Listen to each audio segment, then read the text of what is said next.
Hello everyone, Curious Corduroy here, and it looks like another major acquisition that nobody saw coming is taking place as we speak, and that is Embracer Group has agreed to purchase a number of studios and IPs from Square Enix for $300 million. Now, this news is being reported everywhere, but Kotaku was the first place I saw it, so this is where we're sourcing our information from. My apologies. So just to put this price tag into perspective first, Embracer Group did purchase Gearbox last February for $1.3 billion. So $300 million to Embracer Group is probably a drop in the bucket and a steal, considering they're going to be getting a number of popular and beloved IPs and studios. So in this deal, Embracer will be receiving Crystal Dynamics, Eidos Montreal, and Square Enix Montreal. That is over 1,000 employees worldwide, which is pretty huge. And of course, the catalog of IPs includes things like Tomb Raider, Thief, Legacy of Kain, Deus Ex, a lot of really beloved IPs that people are wanting to see return. And these are IPs that Square Enix claims underperformed. We'll get to more of that later in this video. So Embracer Group did release a press release, but it's filled with your typical press release jargon, basically saying that they want to take advantage of these really popular IPs to make money. They want to create AAA games with these studios and try to appeal as much as they can to the existing fan bases. Square Enix also does go on to release a press release, which is really disappointing here. This one I will read because whoa, it is a doozy. So Square goes on to say, the transaction will assist the company in adapting to changes underway in the global business environment by establishing a more efficient allocation of resources, which will enhance corporate value by accelerating growth in the company's core businesses in the digital entertainment domain. In addition, the transaction enables the launch of new businesses by moving forward with investments in fields including blockchain, AI, and the cloud. End of quote. So I gotta get this out here first. If you've been watching my channel for any period of time, you know I'm a big Square Enix fan. They make a lot of my favorite games, in particular the Final Fantasy series.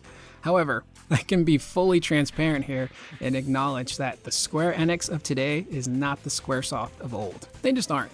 Their business practices have changed so much over the years, a lot of that having to do with their current president, who just seemingly is really out of touch with what a lot of fans want. He is so focused on trying to incorporate things like NFTs and this Bitcoin blockchain crap into the company, and it just, in my opinion, does not belong there.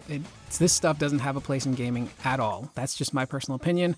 I don't like any of that stuff. I think it's kind of silly personally. So why is all of this happening? I think there are three major reasons. That first one I just talked about is the president of Square doesn't really know what they're doing. It seems like they're investing money into things that are going to be a waste of time, including NFTs, blockchain, Bitcoin crap, which, again, I don't like any of that stuff. I think trying to incorporate it into your games, your company, is foolish, and I really hope they don't try to push that stuff into other games like Final Fantasy, which, based on this sale that's going to be taking place somewhere between July and September of this year, it looks like Square is selling off a majority, if not all of, their Western IPs and studios. So they're going to be left primarily with the Japanese side of things. So I really hope they keep that NFT crap away from things like Final Fantasy and Kingdom Hearts in the future. Secondly, I think Square is trying really hard to recoup as much money as they can under these perceived losses they've taken with games like Tomb Raider, Marvel's The Avengers, Guardians of the Galaxy, Deus Ex, a number of these IPs they've released over the years. Babylon's Fall, Balan Wonderworld, all of these games that did not do well critically or financially. You can blame some of that on the developers, like Marvel's The Avengers didn't play as well as it should have. It wasn't what I think a lot of people were expecting, but I think it's pretty clear that from the get-go that game was meant to be a single-player, story-driven experience that Square tried to force live service and games as a service features into, which completely changed the direction of that game for the worse. That's an IP that is incredibly popular. It's the Avengers. They're like one of the most incredibly popular superhero IPs in the world right now, and there should have been tens of thousands of people playing that game on a daily basis, and it should have sold upwards of 10 million copies as well, and it just underperformed. And I think Square is holding so many of their games to the status the stature rather of a Final Fantasy, and that's just not fair. Final Fantasy is a really large established IP that's been around for so many years and gets a lot of love and care when they make those games. Third, this is the last option. This is potentially the biggest option, which is kind of conspiracy theorist, I guess. But I think maybe the reason why Square is selling off all of these IPs is because they're preparing to potentially be bought out by another company. A lot of times in business, when a company is looking to be purchased, they do lay off talent. They sell IPs. They get rid of as much as they can to make their price tag much more appealing to potential suitors. And I think we could be looking at a potential acquisition of Square Enix somewhere within the next 12 to 18 months. I really have been speculating for a while that I think a company like Sony are going to be the ones to purchase Square just because they have a history together. And it seems like a lot of Square games, including mainline Final Fantasy games, are exclusive to PlayStation consoles. You know, FF7 Remake probably should have hit Xboxes by now, but it hasn't.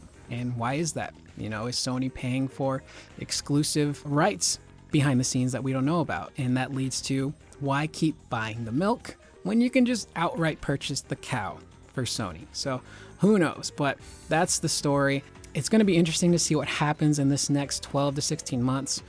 For all we know, Square could be purchased sometime this year. Nobody really knows what they're doing over there. It's all a mess. That is the video, guys. I would love to hear what you guys think in the comments below. What are your thoughts on current day Square Enix? Because it just seems to be an absolute mess over there for things that are not Final Fantasy or even Kingdom Hearts at this point in time. Do you guys agree with my assumption that Square could potentially be bought out soon? I would love to hear what you guys have to think in the comments down below. Hopefully these IPs leaving Square means that they can breathe new life into them with different people behind them, different business practices that will hopefully help them flourish, because these are popular IPs that really do deserve a lot of love. Again, I'm Curious Corduroy. I will see you guys in the next video, and please remember to always be excellent to one another.